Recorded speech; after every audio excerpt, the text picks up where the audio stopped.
Here's the number one mistake that most companies do that lead to a catastrophic ransomware attack. My name is Ahmed Thabit, and I'm the former malware researcher in Semantic and the founder of Maltrack. In Maltrack, we provide in-depth live training and courses in malware analysis, incident response, threat hunting. You can find the whole catalog from down below. And as well, we do provide consulting and incident response and threat hunting consulting to companies as well. You can check all the details in the description.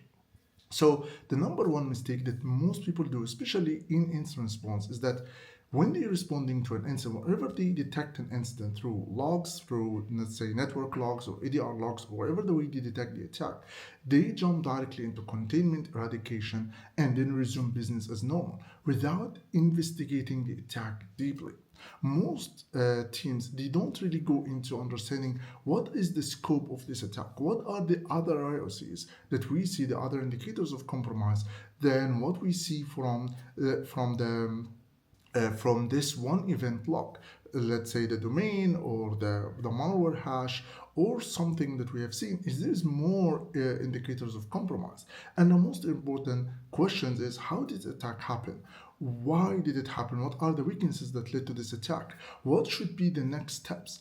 And also, how big the scope of this attack? If the attacker already have compromised thousands of machines or hundreds of machines or even 10 of them, and you are detecting one machine and you basically just contain it, eradicate the attack from there, the attacker will be notified from this, will be notified about this, and he will act more aggressively on the other 9 machines, he will go way faster to compromise the whole environment. So you need to really perform in-depth investigation, see what led to this attack, what other indicators of compromise, is there other domains, does the attacker send the malicious domains through Twitter or through X right now, or through Pastebin, or through other websites that's already legitimate or already whitelisted, something you don't know about? Is there other samples rather than the one you have found? Maybe you have found just a downloader, but there is a second phase or the second stage malware that's already running on the system and you don't know anything about.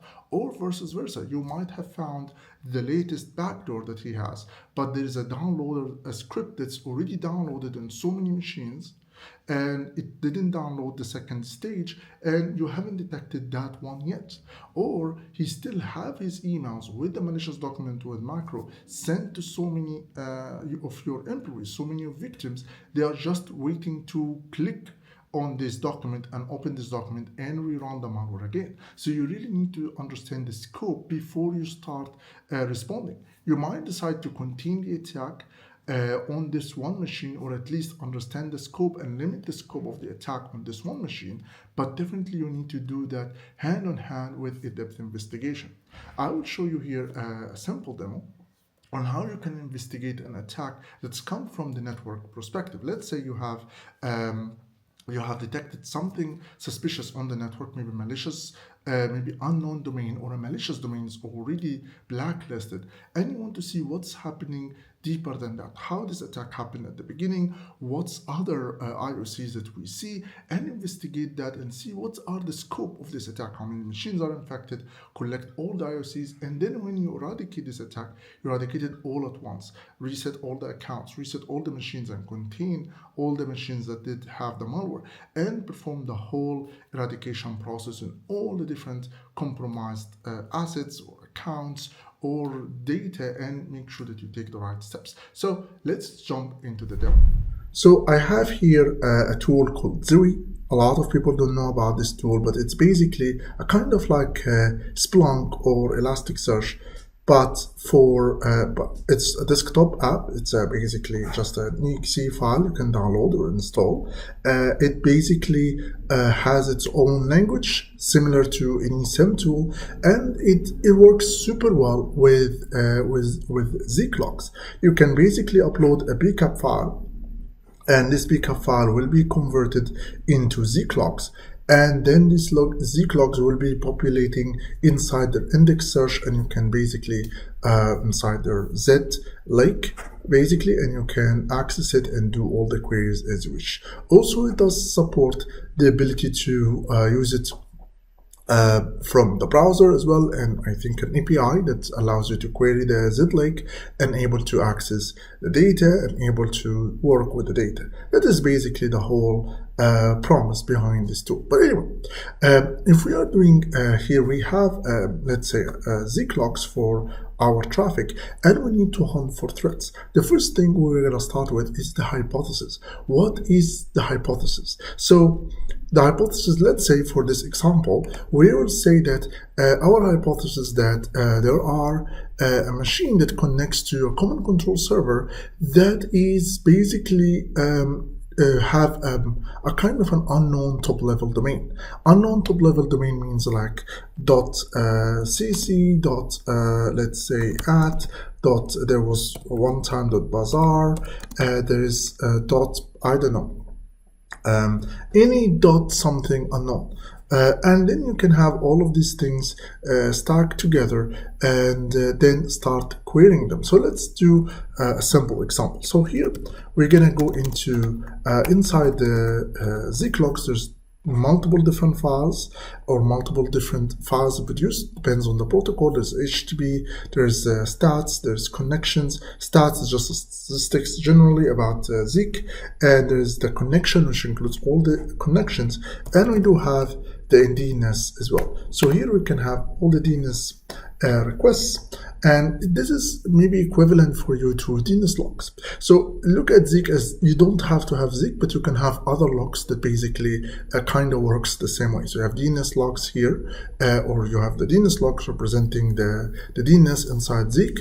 You have your browser, your proxy, for example, your proxy server, and that represents the HTTP logs. You have the firewall, which represents the connection type of logs from Zeek. There are other alternatives in your network. So let's say we choose the DNS, and here we are going to go to, there's something here called query, which represents the domain that's being queried, and we're going to use the query at, and then we can say the query is at .at, and then we can say, or let's say something else, we can say query at let's say, what else did we see, .cc, or query at means contains up here. So this is why we use the word at. In their language means contains, and we can put different ideas, of course, different top-level domains that are considered malicious. What else? Could be also .top, or query at let's say tk, for example, or query at, probably there's a way that's simpler, I'm not sure. This language is not very well documented, but we can use what we know, or other stuff like this. So let's start with that. So we can put all the top-level domains that we think they are suspicious, and then we can basically filter out the domains we see in the organization to the most suspicious top-level domains, and then run this query and see what type of domains do we get, any type of connections.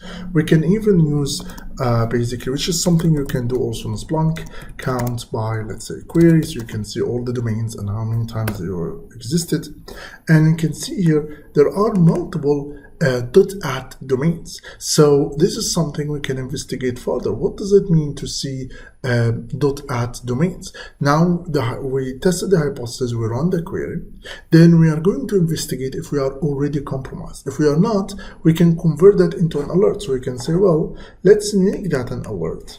So anytime we see an unknown domain, we can put an alert. And then later on, we can update this alert based on any false positives. So here we have multiple domains, and now we're going to ask the question, is it false positives or not? Do we have any false positives? Or these are real, true positives, and they are actually real attacks. So we need to investigate them further. So we can take, let's say, this domain, for example, I don't know, I'm taking randomly, and say, well, I'm gonna filter out by this. They have, I think they do have the ability to do so. You can right click, filter equal value, and basically remove all of that. We can cut that out. and then query. And then we run here, and you can see that we got up here the IP, of course. We got all the different DNS requests. We got the IP of that, so we can see if this IP is being used anywhere or what this IP represents. We can go into who is information on that domain. We can take that domain also and look into other MX records, and we can take that IP and see what it represents, and from there investigate it further. Or we can go into the HTTP and see the type of request that has been happening with that domain. Here it's not query, it's called host, because, well, in the HTTP the host is the name of the parameter, represents the domain. And you can see here this is the type of the domain, and this is all the requests, and all these URLs. There's no homepage, there's no fab icon, there's no CSS, normal CSS scripts and HTML page. It's just all like that.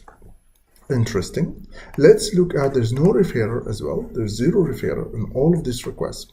And as well, we can see a specific user agent that looks like, a normal user agent. Let's see if this user agent has been used with other domains. Is it basically only used with that domain? Is it only used with .at domains? Is it the browser domains? We can see that it's being used on massive amount of websites. Let's filter out and see.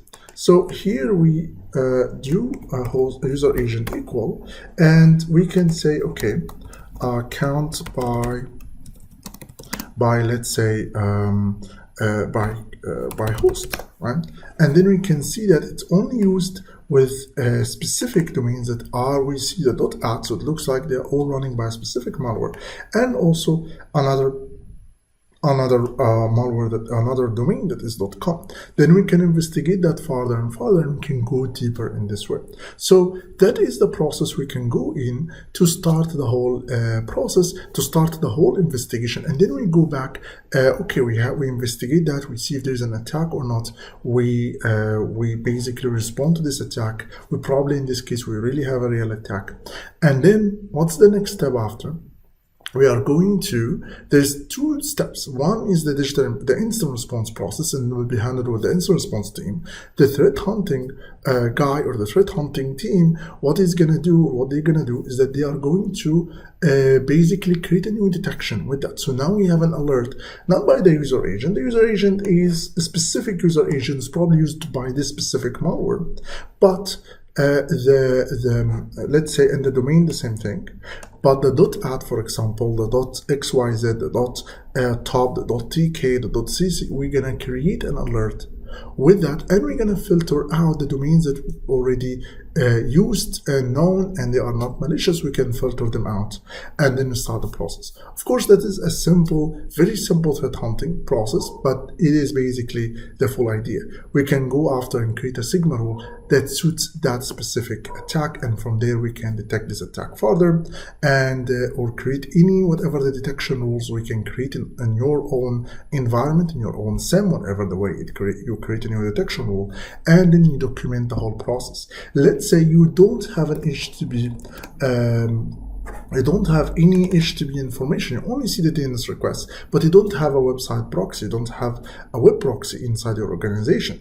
Then this is a lack of visibility on one specific part. This is where you are going to document, well, we have found that some suspicious domains, but we have no idea how they are being used inside the organization. We have no idea who requests it, what's the user agent, what time they request this request. We don't have any idea of what's happening because we don't have the web proxy. We don't see also the type of requests. We don't have any backup file. Probably we should have more visibility over this data if we want to. So this is going to be the next step, is to look into visibility, look into new detections, and look into how you can respond to this attack, or how you can detect this attack in the future. So visibility, response, if there is a true positive.